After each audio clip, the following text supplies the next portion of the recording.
Salut à tous, c'est Pang de la chaîne, bienvenue sur cette vidéo qui continue notre exploration de l'histoire de l'hypnose anglo-saxonne, en l'occurrence américaine.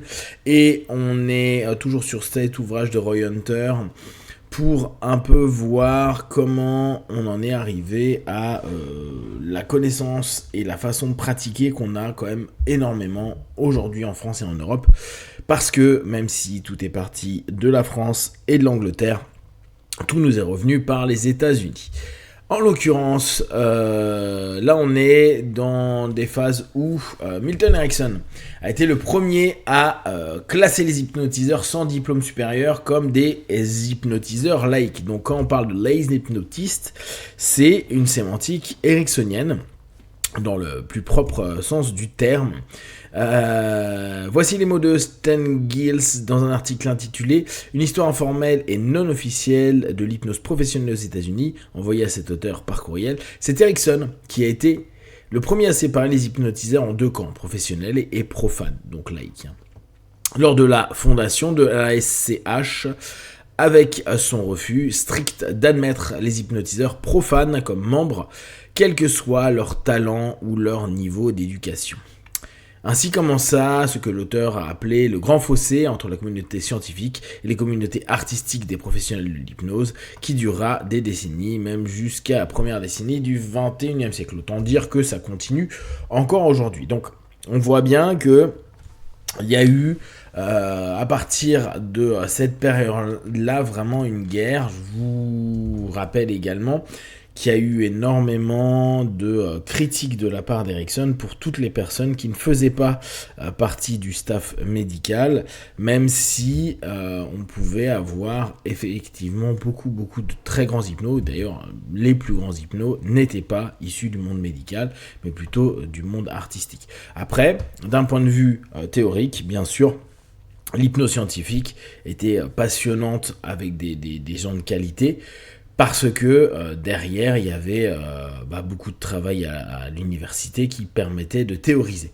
Mais dans des pures pratiques, c'était les hypno-laïs, donc laïcs, qui avaient les meilleurs feedbacks. D'ailleurs, vous connaissez cette histoire, comme quoi c'est des médecins et donc qui avaient suivi le cursus hypnose médicale qui ont demandé à Dave Hellman de leur donner des cours, et c'est de cette façon-là que Dave Hellman est devenu professeur en hypnose médicale, parce que lui n'étant pas médecin, ses capacités, ses performances ont fait que les médicaux, qui trouvaient que leur technique n'était pas assez efficace, s'orientaient vers ce type de praticien et d'enseignant du coup.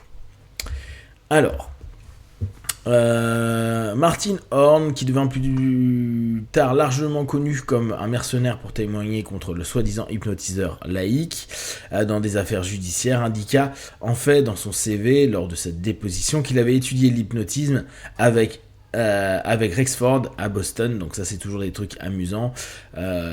Comme je vous disais, hein, les meilleurs étaient des laïcs, c'était pas les médicaux. Donc du coup, même ceux qui allaient après se retourner contre les laïcs, ou en tout cas défendre leur chapelle, hein, chacun sa manière de voir les choses, avaient pu être formés par des hypnos laïcs.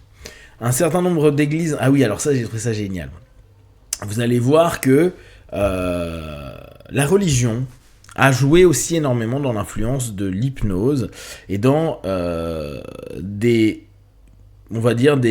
vagues, à la fois parfois en positif, à la fois en hyper négatif. Et en ce moment aux US, vu qu'il y a une résurgence du christianisme énormément, et on le voit hein, politiquement, on voit que on est dans une démarche qui est plutôt conservatrice, et ben il y a à nouveau cette espèce de guéguerre avec les trans, avec l'hypnose, etc. etc.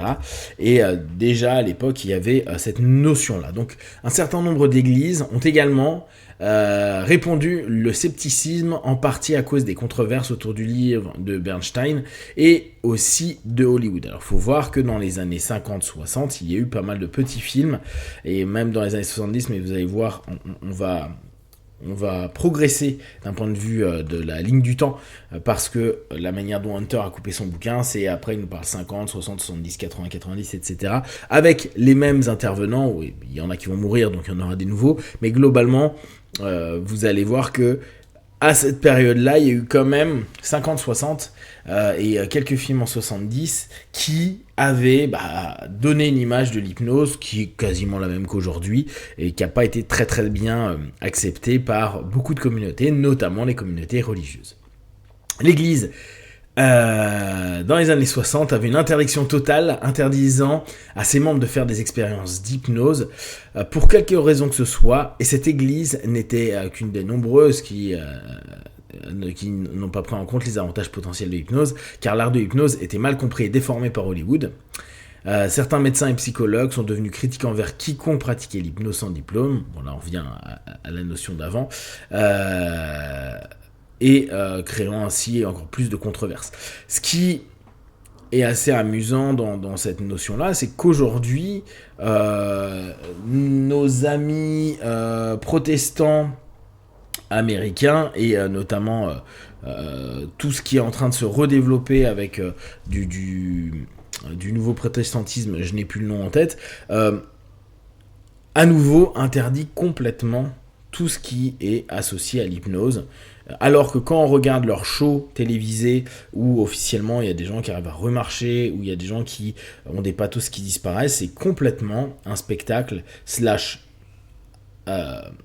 séance. On pourrait dire que c'est et du spectacle et un objectif thérapeutique qui est totalement au centre, au cœur même de la pratique hypnotique. Ce que la AEH n'a pas fait, c'est de développer un nouveau leadership. Chaque année, le même petit noyau de personnes a été élu au même poste, et chaque année, le même groupe de personnes se décernait des prix lors des congrès annuels de l'AEH.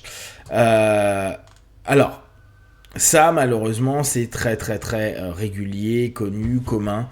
Malheureusement, on sait que ça se passe aussi à la NGH, ça se passe à peu près partout. C'est un peu un entre-soi qui ne permet pas de développer correctement l'hypnose. Bon, c'est comme ça aux États-Unis. Nous, en France, on a d'autres types d'organes, c'est pas différent. C'est soit par petite école, soit par petites organisations syndicales et autres, où on revoit toujours les mêmes choses. Et ça évolue pas forcément des masses. Bon, c'est, on va dire, c'est la nature humaine. Hop. La discorde a surgi et s'est intensifiée à mesure que les jeunes membres voulaient avoir leur mot à dire dans la direction de l'organisation. Au lieu d'accueillir favorablement leur participation, les vieux ont essayé de les punir pour avoir pris la parole. Ça, c'est un grand classique. Dans les années 60, la révolte a éclaté et bon nombre de ses plus brillants et meilleurs praticiens se sont retirés et ont rejoint la NGH. Donc c'est vraiment un des moments où, je vous l'avais dit sur les vidéos précédentes, l'AEH a complètement disparu dans les années 80 et au fur et à mesure déjà, beaucoup avaient rejoint la NGH. Où pourtant, ils ont été... ils ont eu plus de membres au début et étaient plus orientés hypnose médicale que la NGH. Et d'ailleurs, c'était, pour rappel, si vous n'avez pas vu les autres vidéos, c'était l'organisation qui refusait tout ce qui était régression, on va dire spirituelle, vie antérieure, etc., etc. Cette situation s'est poursuivie au fil des ans. Finalement, en 2009, l'AEH a fusionné avec la NGH. Donc ça a mis fin à cette guerre, mais ça a duré un paquet d'années. Certains hypnothérapeutes plus âgés pensent que leur approche intransigeante des années 60 a laissé des cicatrices qui a duré des décennies. Si ces deux organisations avaient trouvé un moyen de résoudre leurs différends il y a des décennies, cela aurait pu changer l'histoire de l'hypnose du XXe siècle. La NGH n'a pas organisé de congrès avant la fin des années 80. Pourtant, la AEH continue à organiser des congrès avec des présentations de personnalités titulaires d'un doctorat. Lors du congrès de la AEH de 65 à Chicago, Kroger, donc qui est un très très très très très grand de l'hypnose médicale, a donné une conférence comparant l'hypnose à la foi. Il a déclaré que tout comme une personne n'a pas le monopole de la foi, personne n'a le monopole de l'hypnose. Kroger, vraiment, si vous avez possibilité, n'hésitez pas à étudier.